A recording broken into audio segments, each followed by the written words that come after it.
Welcome to exercise 3 of Curious Turtles Achieving the Film Look with me, Ben Brownlee. We're going to look at some of the lens stuff that goes to contribute to that little film look. And we've already applied a little bit of a colour filter to it here. So we've just warmed this up just for these outdoor scenes right here. And we've just warmed this up for some of the outdoor scenes right here using a Film Wash Warm Summer. And one of the things that can be useful in helping to create that sort of film look is a little bit of a kind of film glow. So this is just a little feeling you get when you add a little bit of glow just to sort of highlight the kind of glamour. So what I'm going to do is again add my little adjustment layer. I love using adjustment layers. We've done in all of the exercises so far.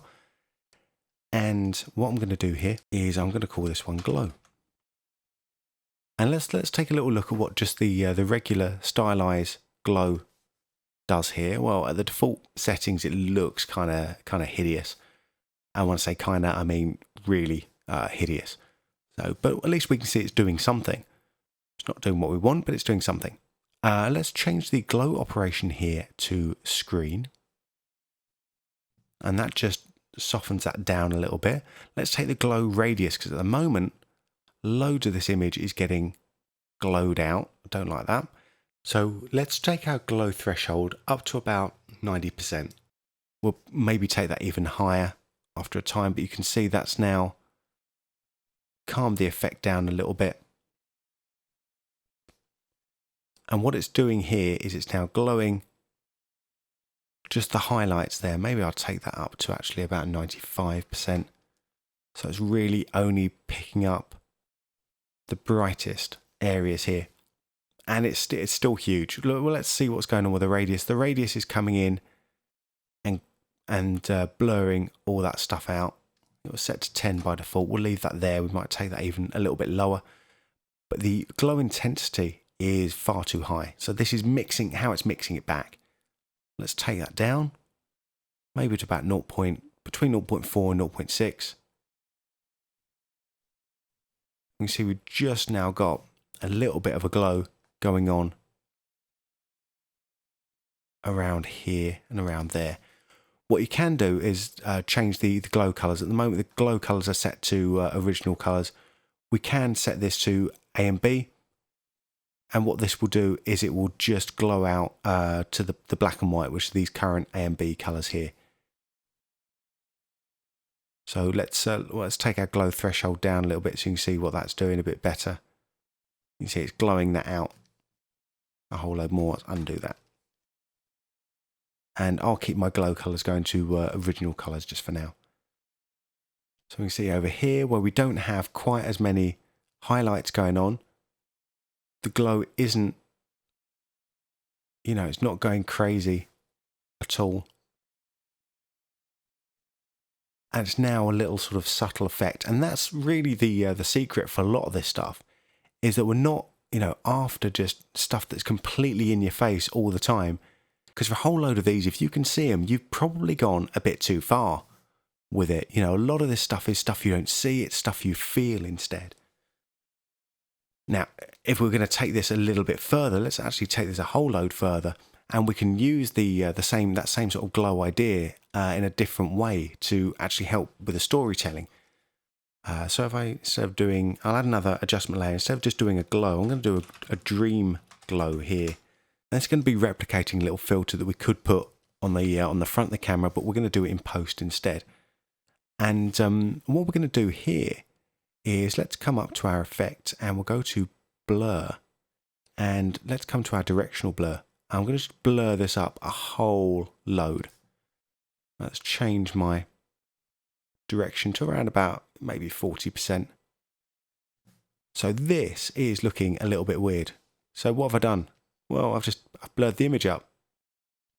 It's not quite what we want, but it's a step in the right direction. So I'm going to change my blend mode now from normal to screen. And this has given me, well, actually a really, really huge glow. It's far too bright, and there's a couple of problems with it. One, it's far too bright, and two, it's still got a little bit of this transparency going around the edges here. I set this back to normal. That's not great.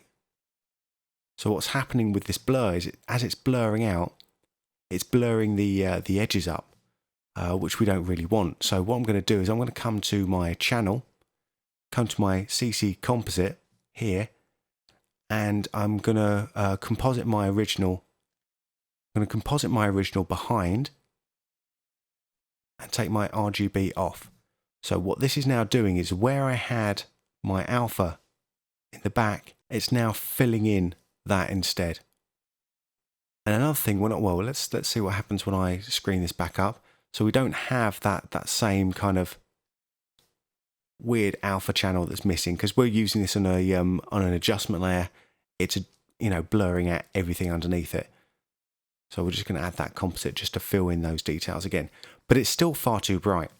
I could come in, hit my T for opacity, sort of try and mix that back, but that doesn't get to the root cause. And the root cause is I only want the highlights to be blurred out. So let's come in, we'll add a color correction, go to my levels over here, stick my levels right at the top, and we'll just bring in the black levels there.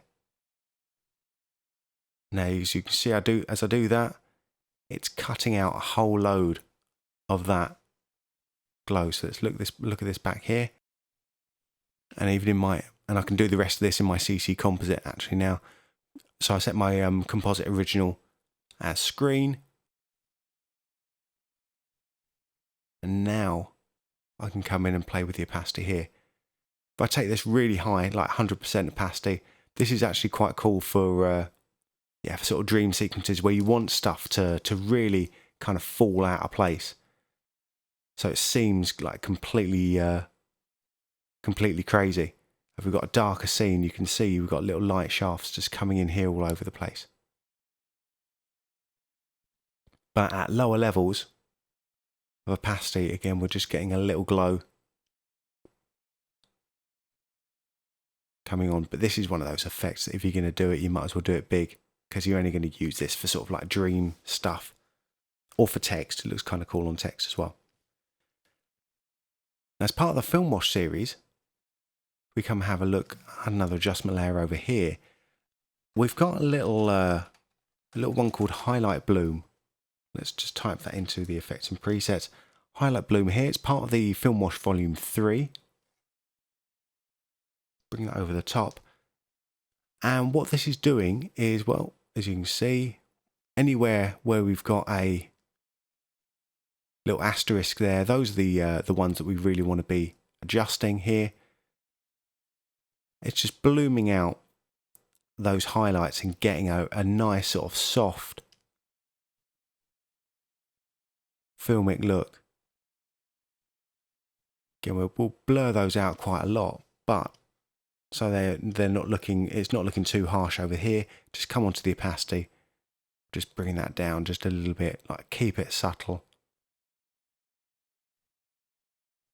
Before and after. So we've just got a nice little glow going on. So it feels a little bit glamorous without actually being like in your face crazy amounts of glow here, because that's just too much. You know, unless that's part of the storytelling, you're looking for something that's not real life. Keep it low, keep it subtle. It looks nice. You know, so the glow stuff, that's one part of the lens idea of achieving the film look. The other part of it is also how we control vignettes. So one of the joys about modern lenses is that, you know, vignetting is not such a big problem as it was with older lenses. But because the optics are technically much nicer, we still sort of miss some of that little fall off. So some of those imperfections, you know, really help to sort of drive a particular scene. And one of the reasons we use vignettes now is also to help as part of the storytelling, to sort of focus the viewer in a subtle way on where they're meant to be looking. Now, if you've got Film Wash Volume 3 or Volume 4, you'll have a folder in here called Vignettes. And we've got a whole selection of vignettes in here. We've got Dark Ellipse, which is probably the most common one. So make sure we've got no other layers selected here, and just double click on that. And we've got a little vignette which we can now control, make smaller, make bigger. take that in there. There we go. And then we'll find a nice way of mixing this back in. We'll use a blend mode here. We can either use a soft light or overlay. These are probably the two most common ones that you want to be using. Overlays gives a little bit harsher result, so I'm going to use soft light here, and again hit T to bring up the opacity. Just mix that back a little bit, because what we're aiming for here is we're aiming for a subtle way of bringing our viewer focused in to this area over here. So you see before and after, before and after. So now you're in no way confused that you're not meant to be looking at here. The eye immediately goes to the brightest area, which is over here. And what we can also do is we can use, if I, we'll call this one dark ellipse. What we can also do, if I have nothing selected again, so hit Control Shift and A just to deselect everything. What I can also do is use a light inner ellipse here. Maybe just bring that in subtly here. We can even add a bit of a blur to it. Use a fast blur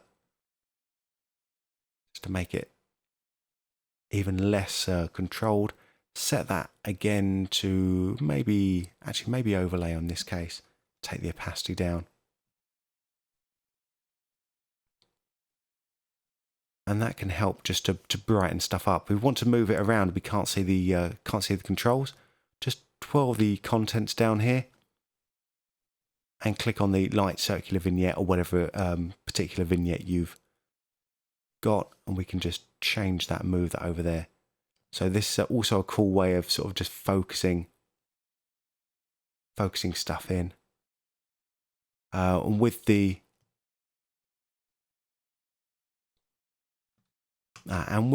dark vignettes as well, let's take a dark inner rectangle. Cool thing about the rectangular ones is that we've still got these sort of on-screen controls, so we can just move and focus these around as we need to. Bring that over there.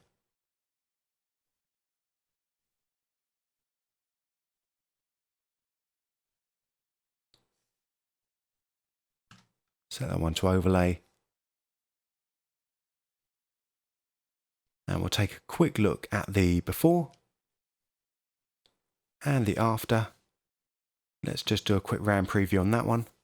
And that's cool, and that's managed just to focus the area now a lot more on our little kid playing football on this down this alleyway than we had in the original, which was just that there. So if anything, he was slightly darker than the walls, so the walls were getting the focus rather than the boy. So that really does help to show the power of vignettes.